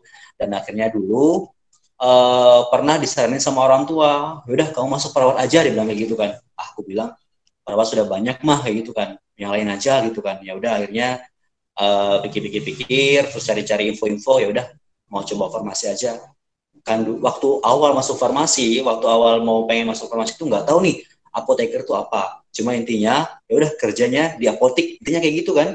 Nah, tapi setelah masuk farmasi lama-lama dan belajar dan akhirnya juga tahu oh ternyata lah farmasi terutama apoteker lapangan kerjanya luas. Contohnya di rumah sakit, puskesmas, di BPOM, industri, di klinik kecantikan, kosmetik, di makanan dan minuman dan sebagainya. Jadi saya rasa kalau teman-teman yang di sini juga memang merasa sama seperti saya dan Kak Anita, oh salah jurusan nih, ya mungkin itu patut disyukuri lah, karena mungkin Tuhan punya rencana lain buat teman-teman sukses di tempat ini, kayak gitu. Jadi nanti teman-teman juga akan merasakan hal yang sama, ternyata jadi apoteker itu keren, jadi apoteker itu membanggakan dan juga sangat mulia lah seperti itu, karena teman-teman nanti akan melayani masyarakat, juga teman-teman akan memberikan edukasi dan sebagainya, karena benar, karena kita ahli obat, kitalah yang punya wewenang dan kesempatan untuk menyampaikan edukasi terhadap masyarakat terkait permasalahan obat dari awal pembuatan sampai nanti diterima oleh pasien. Jadi kita akan jadi orang yang dipercayalah intinya di masyarakat seperti itu. Ya, kurang lebih seperti itulah. Kita lanjut pertanyaan selanjutnya. Apabila setelah lulus S1 kan biasanya ada yang lanjut apoteker, ada yang langsung kerja. Terus menurut kakak-kakak ini, bagaimana kira-kira hal apa saja yang perlu kita siapkan untuk memasuki dunia kerja, terutama contohnya interview, karena kan kadang tuh ada yang S1 langsung kerja, ada yang lanjut apoteker baru kerja. Menurut kakak tuh kayak gimana? Apa aja yang perlu dipersiapkan untuk interview? Adi dulu deh sekarang. Oke, makasih Yu kesempatannya Yu ya. Ya, jadi apa sih yang perlu kita persiapkan waktu kita lulus S1 langsung kerja atau apoteker langsung kerja? Nah, kalau dari kakak sendiri sesuai dengan pengalaman, jadi yang pertama kita harus menyiapkan riwayat hidup atau CV ya, kurikulum vitae. Nah, itu sangat penting juga nanti akan kita lampirkan pada saat kita melamar kerja. Kemudian yang kedua adalah mental. Nah, mental teman-teman juga harus kuat nih, harus siap dengan berbagai pertanyaan contohnya, ataupun berbagai hal yang akan teman-teman hadapi pada saat interview. Terus yang ketiga, nah ini saranku aja sih, jadi teman-teman nanti mungkin cari-cari di internet ataupun di Google ataupun di YouTube, apa aja sih kira-kira pertanyaan-pertanyaan yang akan disampaikan pada saat interview. Nah, kebanyakan sih, kalau pengalaman kakak kemarin pada saat melamar kerja di rumah sakit, yang ditanyakan ya nggak terlalu susah sih menurut kakak ya, mungkin lebih ke pengalaman pribadi kebanyakan. Jadi pengalaman pribadi, contohnya pengalaman kerja, pengalaman kita PKPA seperti apa, kemudian kepribadian kita seperti apa. Ada juga ditanyakan contohnya ya, kelebihan dan kekuranganmu apa, sebutkan. Nah, itu kan salah satu kepribadian itu kan. Nah, sebenarnya sih nggak terlalu susah ya kita menjawab apa yang mereka sampaikan, cuma mungkin orang yang menginterview nanti akan melihat, oh ternyata cara menjawabnya seperti ini, kemudian jawabannya seperti ini. Kalau memang sesuai pertanyaan atau sesuai dengan apa yang mereka perlukan, ya mungkin kakak yakin teman-teman salah satu orang yang mungkin akan dipertimbangkan untuk diterima di tempat kerja, seperti itu. Ya, kemudian juga teman-teman pada saat interview juga harus pede nih, harus percaya diri nih pada saat menjawab pertanyaan. Memang kebanyakan yang kita sampaikan pada saat interview adalah hal-hal yang baik. Cuma saya beri pesan ke teman-teman ya, jangan takutlah kalau seandainya nanti di interview tiba-tiba nanti ditanyakan hal-hal yang mungkin teman-teman takut untuk sampaikan, ya sampaikan aja. Cuma mungkin teman-teman sampaikan alasannya apa kayak gitu kan, alasannya apa? Oh, seperti ini. Nah, nanti istilahnya kan kita kan bukan menjelekan kita, bukan kita memberikan semacam mengurangi kualitas kita, enggak. Cuma kita menyampaikan apa yang kita rasakan dan kita juga menyampaikan alasannya seperti apa, seperti itu, supaya nanti orang juga akan yakin dengan jawaban kita seperti itu. Nah, jadi kurang lebih seperti itu sih yang perlu kita persiapkan pada saat turun ke dunia kerja. Dan yang paling penting percaya diri dan siapkan mental supaya teman-teman juga nggak kaku lah atau nggak gugup lah. Memang gugup, saya yakin teman-teman gugup karena baru pertama kali. Cuma dengan teman-teman pede, dengan teman-teman percaya diri, itu salah satu poin penting pada saat interview. Ya mungkin seperti itu aja. Oke, kalau menurut Kak Anita nih, gimana nih Kak? Apa aja yang kita perlu siapkan untuk menghadapi dunia kerja, terutama pada saat interview? Oke, jadi kurang lebihnya sih sama kayak Kak Erdi tadi. Terus kalau boleh menyarankan sih, teman-teman kan ini yang nonton mungkin masih semester 2, masih awal masuk farmasi. Nah, tadi itu kan disebutkan ada yang S1 biasanya pilih langsung kerja, terus ada yang S1 lanjut apoteker dulu baru kerja. Nah, kalau misalnya saya boleh saran sih, lebih baik lanjutin apoteker aja, karena nanggung banget, cuman beda 1 tahun, tapi nanti di tempat kerja kalian kayak beda jauh gitu gapnya. Soalnya kalau misalnya kalian cuman S1 aja, itu udah nggak apoteker lagi, maksudnya kalau di klinis, kalau di rumah sakit, itu kan jadi setara kayak bisa aja setara sama kayak AA karena kalian nggak punya gelar apoteker. Dan kalau untuk jabatan-jabatan tinggi kayak misalnya manajer, kalau misalnya mau jadi APJ itu harus apoteker, nggak bisa kalau cuma S.Pharm aja. Jadi eman banget, cuman beda 1 tahun, dibetah-betahin dikit, tapi nanti di tempat kerja teman-teman bisa dapat posisi yang tinggi. Itu kalau untuk teman-teman yang memang minat banget mau ngejar karir ya. Tapi kalau misalnya enggak terlalu, ya nggak apa-apa sih kalau cuma S1 aja. Terus untuk interview, nyambung dari KRD tadi, mungkin saya nambahin dikit aja, yaitu sebelum kalian interview, ini pengalaman saya dulu sih. Jadi saya tuh pasti cari background dari perusahaan yang mau saya apply. Jadi untuk saya yakin bahwa saya memang mau kerja di situ. Mungkin ini memang tahap sebelum interview ya, tapi itu penting juga sih menurut saya. Jadi teman-teman searching dulu, kira-kira perusahaan yang mau kalian masuki itu tipe kerjanya seperti apa, budayanya seperti apa. Kalau misalnya punya koneksi orang dalam, boleh tanya. Kalau misalnya ada kakak tingkat di sana, boleh ditanyain juga gimana sih kalau di sana, kayak gitu. Dan itu menurut saya merupakan nilai plus ketika interview. Jadi kadang itu waktu interview pasti ditanyain pertanyaan pertama, mengapa kalian apply di sini? Nah, itu bisa jadi background kalian untuk jawab pertanyaan itu. Jadi kalian bisa searching, kalian hubungin sama misalnya, saya suka sama visinya perusahaan ini, misalnya karena sesuai sama visi saya, misal seperti itu. Jadi menurut saya searching tentang background perusahaan itu penting. Selain tadi, kita harus juga nyiapin mental, seperti kata Kak Evi tadi itu. Terus untuk beberapa perusahaan, biasanya itu ada tes tentang kemampuan farmasinya. Jadi misalnya, dulu sih, ini pengalaman saya ketika saya daftar di rumah sakit itu ada tesnya tes farmasi. Jadi kayak disuruh nyebutin golongan antibiotik, terus permenkesnya apa. Terus kalau misalnya teman-teman mau daftar di industri, biasanya ditanyain pengalaman profesinya dulu, prakteknya gimana, bagian apa, terus skripsinya dulu tentang apa, kayak gitu, seputar sama kayak yang dijelasin Kak Esti tadi. Gitu. Oke, tadi Kak Anita udah sharing, Kak Erdi udah sharing juga. Ada banyak banget tips yang dari keduanya sampaikan. Kira-kira nih menurut Kak Erdi sama Kak Anita, tadi kan udah dibahas juga nih, kalau misalkan kita nanggung banget nih sekolah 1 tahun, kita nggak ambil apotekernya. Nah, kalau misalkan ada nih beberapa orang yang udah nggak mau lagi nih ngambil jurusan apoteker, apakah ada peluang-peluang kerja di tempat lain yang bisa dipakai atau di-apply sama dia untuk kerja, tapi modalnya cuma S1 nih. Boleh siapa dulu ya? Kak Anita dulu deh.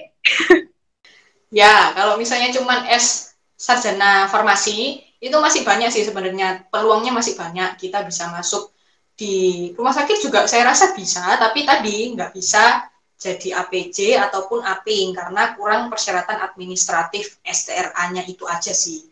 Terus kalau misalnya mau ke industri, bisa. Industri obat bisa, industri yang lain, makanan, kosmetik juga bisa. Tapi itu tadi, kalau misalnya industri obat kan untuk jadi yang manajer, itu kan perlu STRA tadi itu. Eman banget sih. Jadi kalau saya saranin, mending diterusin sampai apoteker. Jadi teman-teman tetap bisa kerja, tetap bisa masuk di perusahaan yang diinginkan, cuman mungkin posisinya nggak bisa tinggi. Dan itu kan eman gitu. Tapi kalau misalnya udah ngerasa safe dengan hal itu, ya it's okay.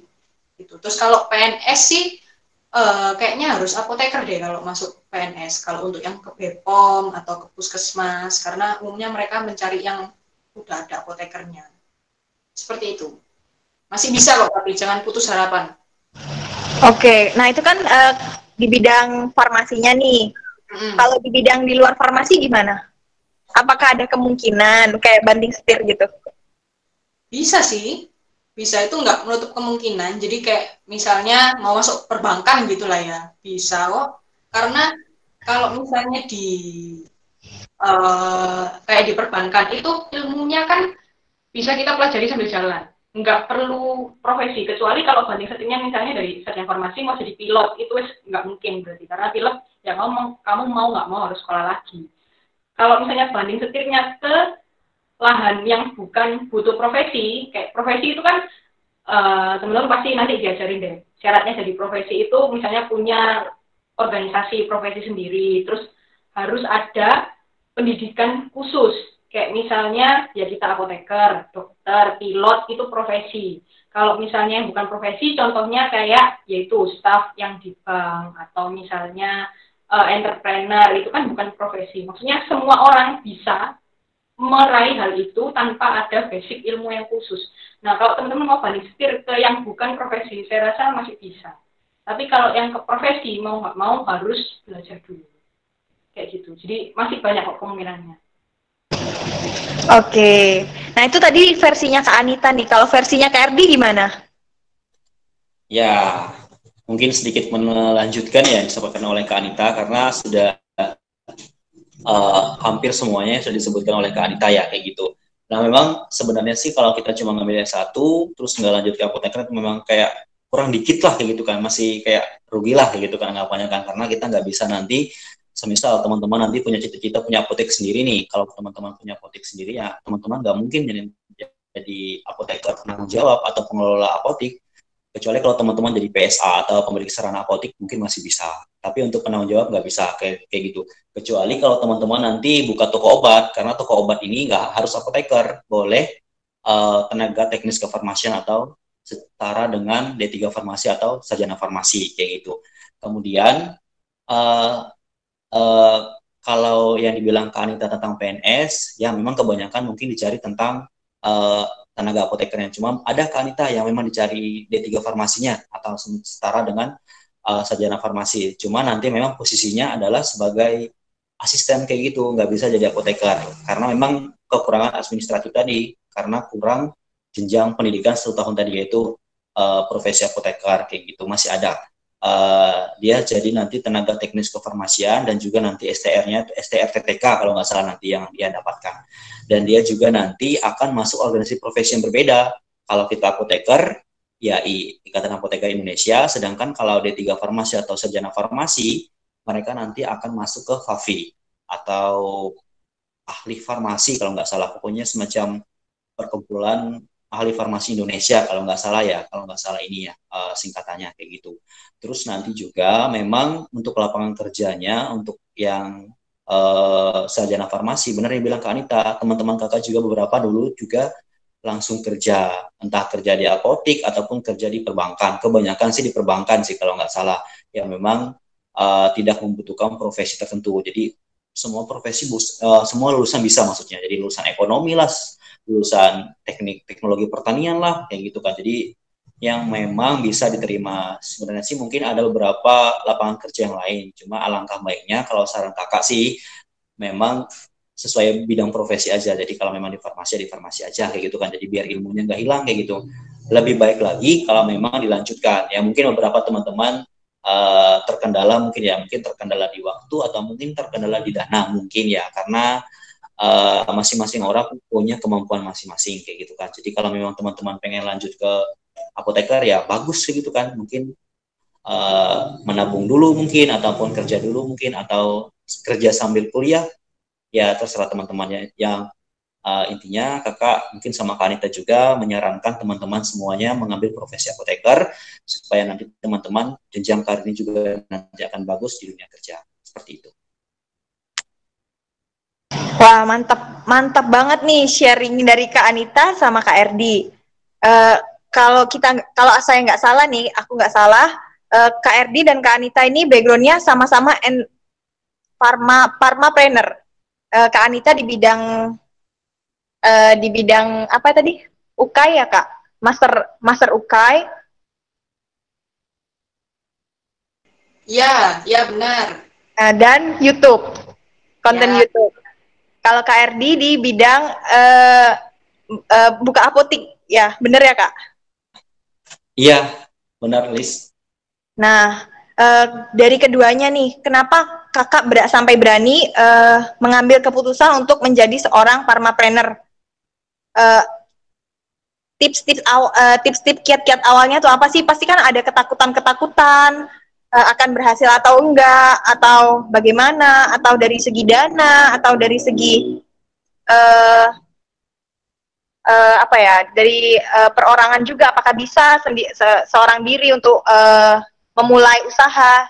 Boleh di-sharing sedikit nggak Kak? Kak Erdi dulu deh. Ya, makasih ya Alice, pertanyaannya sangat bagus lah ini ya gitu kan. Jadi biar bisa sharing pengalaman. Jadi sebenarnya sih awal-awal kemarin setelah kakak berhenti atau resign kerja dari rumah sakit, akhirnya pulang kampung nih, pulang ke rumah karena kemarin keterima ikut tes CPNS kan gitu kan. Jadi ada kesempatan untuk membangun usaha di tempat sendiri kayak gitu. Akhirnya karena dorongan orang tua juga, karena mungkin ada kemampuan dan mungkin ada keilmuan ataupun ada ya intinya lah bidang minat kita kayak gitu kan di bidang farmasi, kita punya kesempatan untuk buka apotek. Karena kebetulan list di tempat kami, di tempat kakak sendiri saat ini, kan kakak kan tinggalnya di kecamatan nih, jadi belum ada apotek nih, dan juga untuk sarana distribusi obat dan sebagainya itu sangat susah kayak gitu kan. Jadi masyarakat sekitar juga harus jauh-jauh ke kabupaten yang waktu tempuhnya mungkin kurang lebih 1 jam lebih kayak gitu kan. Jadi mungkin dengan adanya apotek, kakak pikir dan orang tua pertimbangkan bisa membantu masyarakat sekitar. Nah akhirnya kemarin juga memberanikan diri untuk membangun apotek. Nah awal-awal sih kayak bingung sih kemarin, bingung.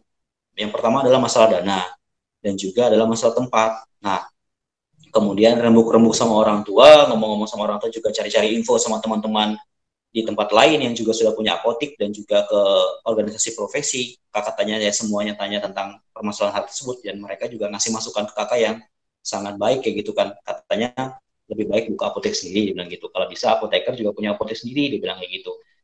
Kemudian akhirnya gara-gara dukungan teman-teman juga dukungan orang tua, ya akhirnya kakak memberanikan diri kemarin jadi bangun apotek sendiri.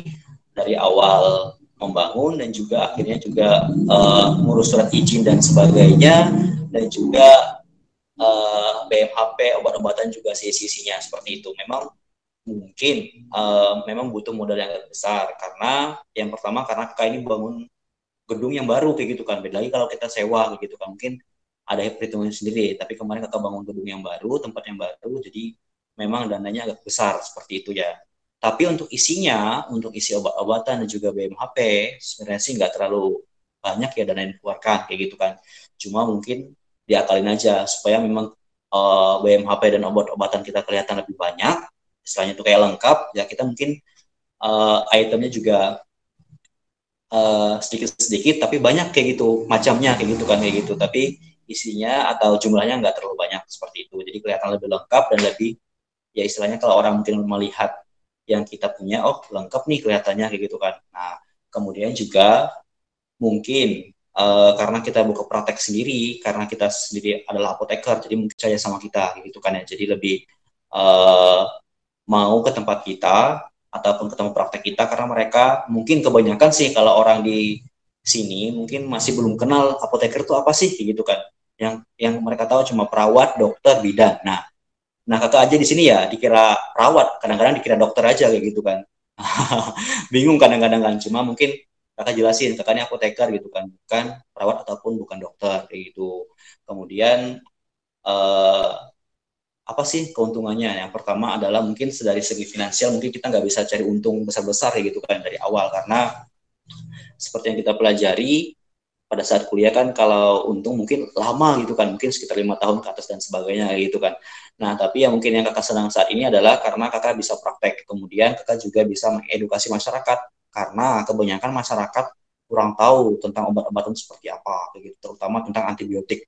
Kadang-kadang kalau orang datang ke apotik, Mas, Pak, beli antibiotik ampicillin, penicillin atau amoxicillin misalnya gitu. Nah, buat apa Pak? Saya tanya. Ini buat badan sakit atau badan nyeri. Ah, maaf Pak, saya bilang gitu. Itu bukan untuk itu Pak, indikasinya itu kebanyakan untuk infeksi Pak. Kalau untuk nyeri, ini aja Pak obatnya gitu kan. Contohnya seperti ibuprofen ataupun mungkin paracetamol yang mungkin yang memang anti nyerinya ada kayak gitu. Nah, jadi kakak tuh kayak merasa senang gitu kan bisa mengedukasi masyarakat supaya masyarakat tuh lebih tahu juga tentang penggunaan obat-obatan, dan itu salah satu bentuk kepercayaan masyarakat terhadap kita. Kalau kita memang praktek sendiri dan juga memang praktek di tempat, kemudian juga masyarakat kita beri edukasi, walaupun mereka kadang nggak tanya nih ke kita, cuma kita mengedukasi mereka pada saat memberikan obat.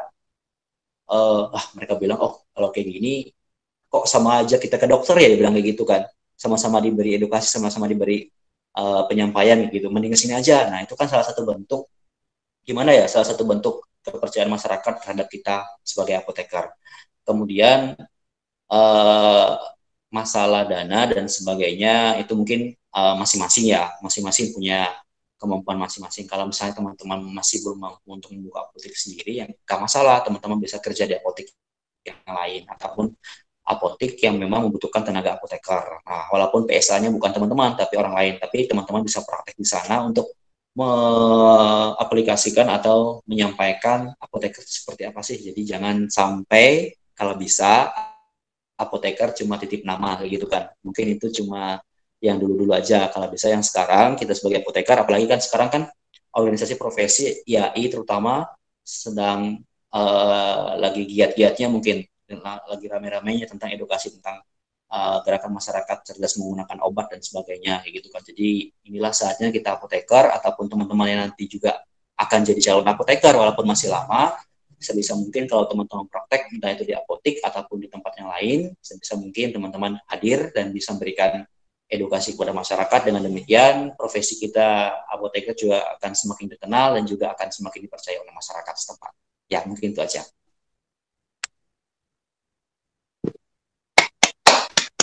Keren banget ya Kak ya sharingnya dari Kak Anita sama dari Kak Erdi. Nah Kak Anita belum nih Oh cerita iya. ini tentang dia tentang YouTube-nya, terus sampai buka usaha Master Ukay, yang kita tuh sebagai orang tuh kita nggak pernah mikir gitu. Oh iya ya, bisa ternyata ya jadi peluang usaha. Nah itu gimana sih Kak Anita memutuskan untuk membuka peluang usaha itu? Boleh sharing sedikit? Sebelum sharing, ceritanya Kak Erdi keren banget dan sangat menginspirasi. Oke, terus lanjut ke saya. Kalau misalnya saya dulu dari YouTube dulu ya, yang YouTube itu sebenarnya cuman iseng aja, jadi nggak ada niat, oke, aku mau bikin channel YouTube, terus aku mau apa, jadi YouTuber. Enggak, jadi dulu itu motivasinya bukan ke sana, tapi motivasinya dulu itu cuman buat, jadi gini, misalnya dulu kuliah kita dapat pelajaran, terus daripada itu aku lupa dan nanti suatu saat mungkin aku butuh dan aku males untuk buka buku yang sudah usang itu, nah lebih baik aku record terus aku upload. Jadi motivasinya dulu itu cuman itu aja sebagai reminder untuk diri sendiri, tapi akhirnya respon dari orang-orang setelah melihat video itu kayak banyak, akhirnya terus mereka kayak request bikin ini lagi dong, bikin itu. Nah,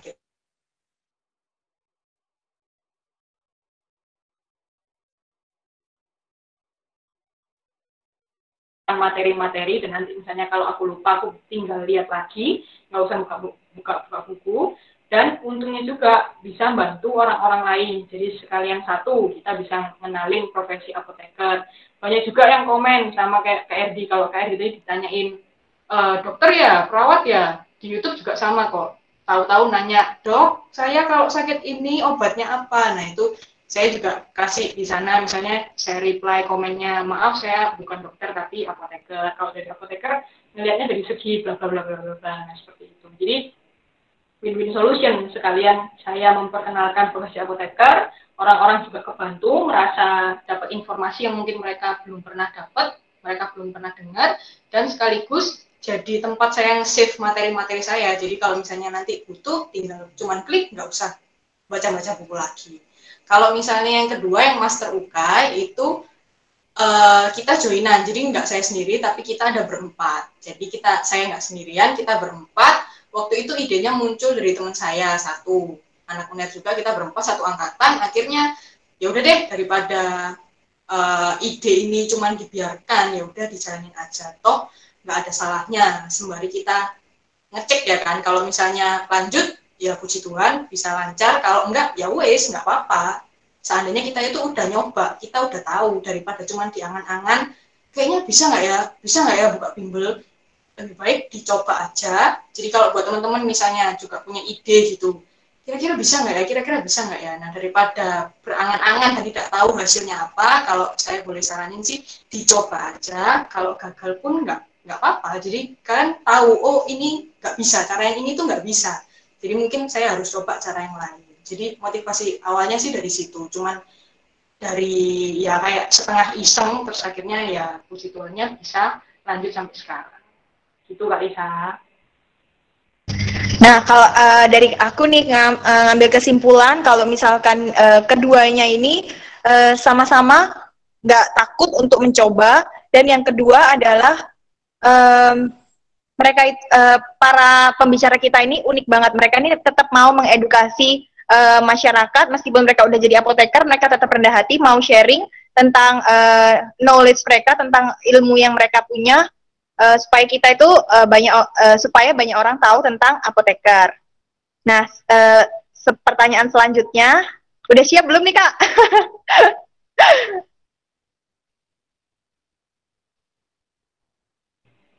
Ya, siap-siap. Siap, oke. Nah, pertanyaan selanjutnya bisa di sharing sama sama Ayu ya.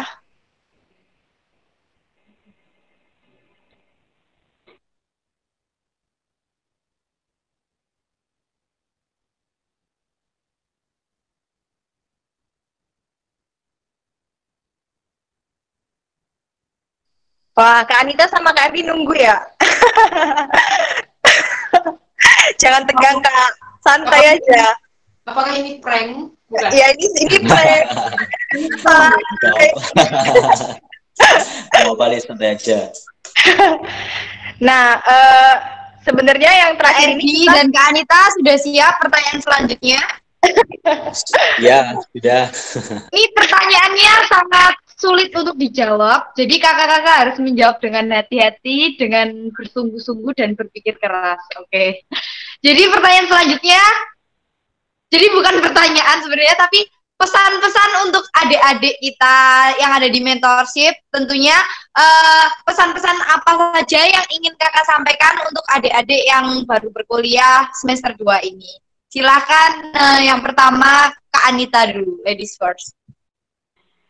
Oke, terima kasih Ayu. Jadi kalau pesan-pesannya buat adik-adik yang masih awal, tetap semangat. Jadi apa ya, kalian itu banggalah kalian masuk farmasi, karena farmasi itu keren kok, seru. Di antara nanti semester-semester makin tinggi, walaupun beban kuliahnya makin banyak, tapi di perjalanan itu seru kok rasanya. Kalian itu bisa ngalamin praktikum yang aneh-aneh, kimia sintesis, kalian itu buat obat-obat yang senyawa obat dari misalnya bahan kimia apa dicampur apa. Jadi itu seru sih di antara praktikum-praktikum itu. Terus pesannya tadi jangan cuman kuliah pulang, kalau bisa ikut organisasi. Terus temukan passion kalian sembari kalian menjalani kuliah.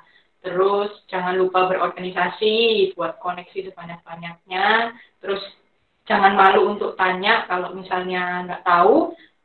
Jadi tetap tetap update info kayak gitu. Terus jangan lupa berbakti kepada orang tua karena itu yang paling penting. Terus habis itu apalagi ya? Jangan lupa bahagia. Sudah itu Kak. Oke, lanjut ke Kak Erdi. Pesan-pesan apa yang ingin Kakak sampaikan untuk adik-adik yang ada di mentorship? Silakan. Oke, Ayu, makasih ya kesempatannya. Ya, halo adik-adik, semangat ya, karena adik-adik ini adalah salah satu calon apoteker, bukan salah satu sih, semuanya adalah calon apoteker masa depan yang tentunya nanti akan berperan aktif dalam upaya edukasi masyarakat tentunya tentang obat-obatan dan sebagainya. Karena teman-teman nanti juga akan berbagai macam, ada yang nanti ke industri, ada yang ke rumah sakit, ada yang ke puskesmas, ada yang buka usaha sendiri dan sebagainya. Tentunya teman-teman punya peran masing-masing lah, intinya seperti itu. Tanamkan itu dari sekarang supaya teman-teman juga akan semangat untuk belajar. Ingat, karena teman-teman kuliah ini adalah dibentuk supaya jadi apoteker yang andal, apoteker yang profesional nantinya.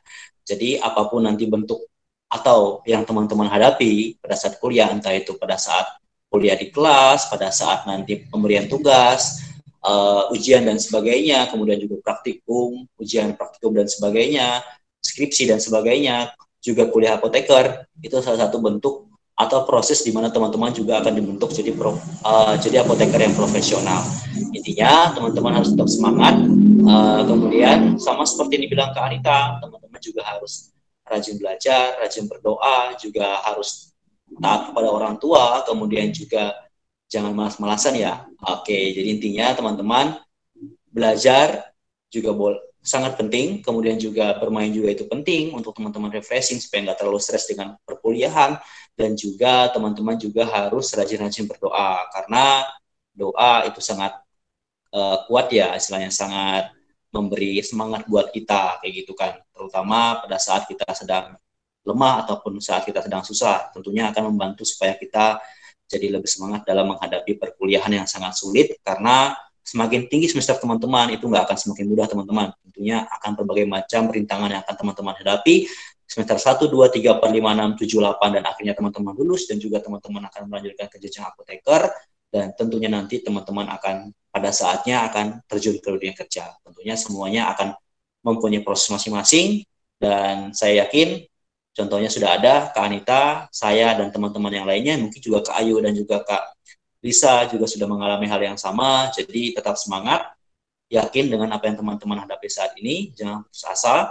Kemudian apapun hal-hal yang ada di kepala teman-teman, susah dan sebagainya, anggap semuanya jadi lebih mudah. Karena teman-teman nggak sendiri, teman-teman punya teman-teman yang mau membantu, teman-teman punya dosen yang akan membimbing, teman-teman juga punya orang tua yang selalu menyemangati, dan saya yakin teman-teman akan jadi apoteker yang profesional nantinya. Semangat, jangan lupa berdoa, belajar, dan tetap rendah hati. Sudah, itu aja. Oke. Terima kasih Kak Erdi dan Kak Anita yang sudah sharing kepada kita semua dan juga kepada adik-adik yang ada di mentorship. Semangat terus, gak boleh menyerah ya Kak Lisa ya. Semangat terus. Ya, gak boleh menyerah. Apapun pilihan kalian, jalani saja, karena di dunia ini tuh nggak ada yang kebetulan. Semua tuh sudah direncanakan oleh Tuhan. Jadi apapun yang terjadi saat ini, jalanilah dengan baik, berusaha yang terbaik untuk kita sendiri dan untuk semua orang. Yeay! Oke. Makasih Kak Erdi sama Kak Anita.